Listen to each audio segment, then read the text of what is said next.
अच्छा, एक बात सोचिए, क्या हो अगर दुनिया भर में मतलब अलग अलग कोनों में बसे लोग जो एक दूसरे को जानते तक नहीं है, जिनका आपस में कोई कोई लेना देना नहीं, वो अचानक एक ही भयानक सपना देखने लगे। आज हम प्रोफेसर एंजल के कुछ दस्तावेजों की गहराई में उतर रहे हैं जो बिल्कुल इसी इसी चौंकाने वाली घटना का ब्यौरा देते हैं।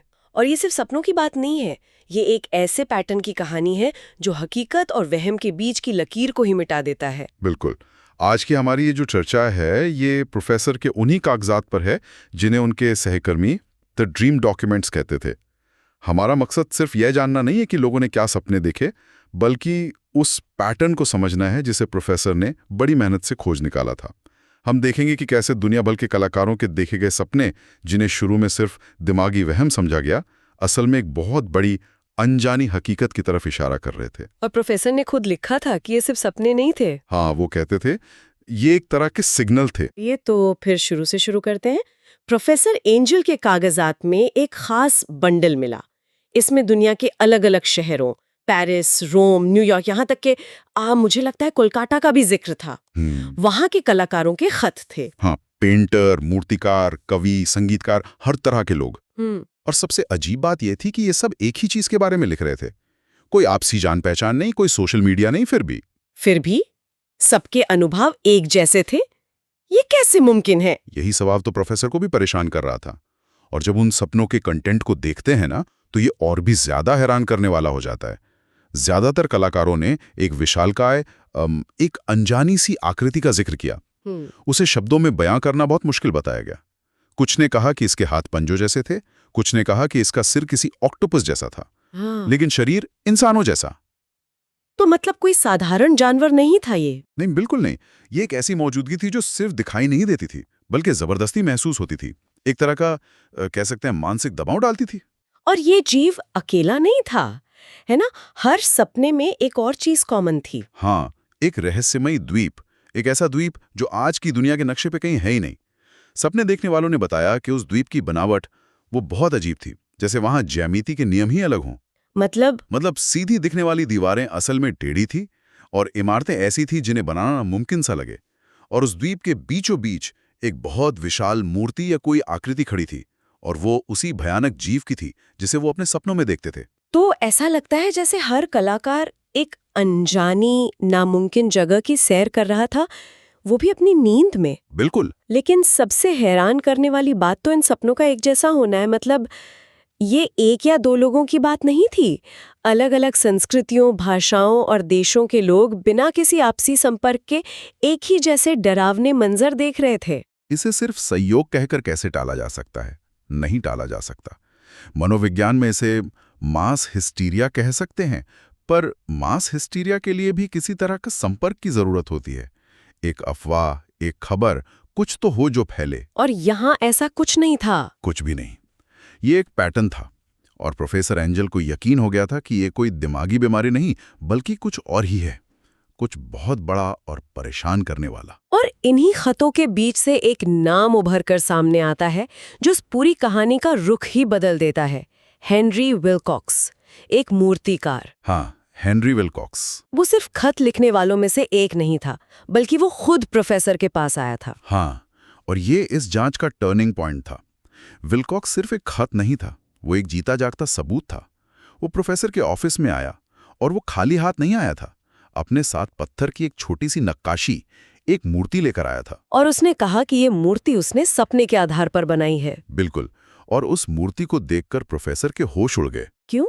ऐसा क्या था उसमें? क्योंकि विलकॉक्स की बनाई वो नक्काशी, वो हूबहू उस मूर्ति जैसी थी जो प्रोफेसर को सालों पहले एक पुरातात्विक खुदाई से मिले एक बक्से में मिली थी। क्या सच में? हाँ, सोचिए, एक तरफ एक प्राचीन कलाकृति और दूसरी तरफ एक नौजवान मूर्तिकार की बनाई ताजा नक्काशी, और दोनों एक जैसी।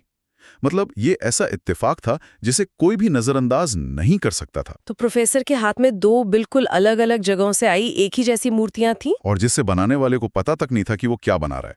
सही बात है, किसी का भी दिमाग चकरा जाएगा। लेकिन यहाँ एक और दिलचस्प बात है। प्रोफेसर ने जब विलकॉक्स से पूछताछ की तो कुछ और पता चला, और यही इस मामले को और भी रहस्यमयी बनाता है। प्रोफेसर ने उससे पूछा कि क्या उसने कभी पुरानी कथाओं या प्राचीन पंथों के बारे में पढ़ा है। विलकॉक्स का जवाब था नहीं। उसे इन प्रतीकों का कोई ज्ञान नहीं था। वो तो बस वो जो सपने में देख रहा था उसे पत्थर पर उतार रहा था। कि हर रात उसका सपना और गहरा और ज्यादा साफ होता जा रहा था, एक सिलसिले की तरह। बिल्कुल। शुरुआत में सिर्फ धुंधली आकृतियां दिखती थीं, फिर उसे वो पूरा द्वीप, वो अजीब इमारतें दिखाई देने लगीं। उसके बाद उसे अजीब गैर इंसानी आवाजें सुनाई देने लगीं, ऐसी भाषा में जिसे वो समझ नहीं सकता था। और आखिर में एक रात उसने उस मूर्ति के पीछे से एक बहुत बड़ी परछाई को उभरते हुए देखा। परछाई? हाँ, जैसे वो मूर्ति सिर्फ मूर्ति नहीं बल्कि कोई असली चीज थी जो जाग रही थी। विल्कॉक्स का मामला इस पूरी पहेली का एक अहम हिस्सा बन गया था। वो सिर्फ एक दर्शक नहीं बल्कि एक सक्रिय भागीदार जैसा लग रहा था। प्रोफेसर एंजल एक विद्वान थे। वो हर चीज को तर्क और सबूत की कसौटी पर परखते थे। उन्होंने इन सपनों को महज दिमागी वहम या संयोग मानना बंद कर दिया था, खासकर विल्कॉक्स से मिलने के बाद। हाँ, उन्होंने एक प्रॉपर जांच शुरू की, एक जासूस की तरह काम करना शुरू कर दिया। उन्होंने तारीखों का मिलान करना शुरू किया। उन्होंने विल्कॉक्स के सपनों की तारीखों को उन खतों में लिखी तारीखों से मिलाया जो उन्हें दूसरे कलाकारों से मिले थे। और उन्हें क्या मिला? कोई पैटर्न? एक हैरान कर देने वाला पैटर्न मिला। सभी कलाकार, चाहे वो अमेरिका में हो, यूरोप में या एशिया में, एक ही समय सीमा, करीब 1 महीने के दौरान ये बुरे सपने देख रहे थे। ये किसी एक शहर या देश तक सीमित नहीं था, ये एक वैश्विक दुस्वप्न था। दुनिया के अलग अलग कोनों में बैठे संवेदनशील मन एक ही डरावनी हकीकत को एक साथ महसूस कर रहे थे। बिल्कुल। लेकिन क्या ये महज एक तरह का मास हिस्टीरिया नहीं हो सकता? मेरा मतलब है, इतिहास में ऐसी घटनाएं हुई हैं। ये एक बहुत वाजिब सवाल है और प्रोफेसर ने भी इस पर सोचा था। लेकिन मास हिस्टीरिया या कोई वायरल आइडिया फैलने में समय लगता है, एक जगह से दूसरी जगह तक पहुंचने में। प्रोफेसर की जांच में जो बात सामने आई वो ये थी कि ये घटना एक साथ लगभग एक ही दिन पूरी दुनिया में शुरू हुई थी। इसका कोई केंद्र नहीं था। कोई केंद्र नहीं, ये हर जगह एक साथ हो रहा था। ये किसी वायरल आइडिया जैसा नहीं बल्कि किसी ब्रॉडकास्ट जैसा था। और यहीं पर प्रोफेसर के नोट्स में वो एक लाइन मिलती है जो इस पूरी जांच को एक नई दिशा दे देती है। उन्होंने लिखा था, ये सिर्फ सपने नहीं हैं, ये संकेत हैं। इस एक वाक्य का वजन बहुत ज्यादा है। ये सिर्फ शब्द का बदलाव नहीं है, ये सोच में एक जबरदस्त छलांग है। एक एकेडमिक के लिए सपना दिमाग के अंदर की चीज है, एक मनोवैज्ञानिक घटना। लेकिन सिग्नल का मतलब है कि स्रोत बाहर है। प्रोफेसर यहाँ मनोविज्ञान की दुनिया से निकलकर शायद खगोल विज्ञान या किसी अनजाने विज्ञान की दहलीज पर कदम रख रहे थे। यह उस पल को दिखाता है जब तर्क की सीमा खत्म होती है और एक भयानक संभावना शुरू होती है। बिल्कुल। और प्रोफेसर की जांच यही नहीं रुकी। उन्हें एक और अजीब पैटर्न मिला। एक खास दिन अचानक सब कुछ शांत हो गया। हाँ, जैसे किसी ने कोई स्विच बंद कर दिया हो। दुनिया भर के सभी कलाकारों ने वो भयानक सपने देखने बंद कर दिए एकदम से। और सबसे अजीब बात ये थी कि प्रोफेसर ने पाया कि जिस दिन ये हुआ उसी दिन समुद्र विज्ञान की रिपोर्टों में एक बेहद असामान्य घटना दर्ज की गई थी। क्या घटना थी वो? दुनिया भर के समुद्रों की गहराई में लगे सेंसर ने एक अचानक और बहुत शक्तिशाली कंपन का पता लगाया था। ये कोई आम भूकंप नहीं था। भूकंप की लहरें एक केंद्र से बाहर की तरफ फैलती हैं। ये कंपन ये हर जगह एक साथ महसूस किया गया था। एक साथ? हाँ। रिपोर्ट की भाषा बहुत वैज्ञानिक थी, लेकिन उसका मतलब भयानक था।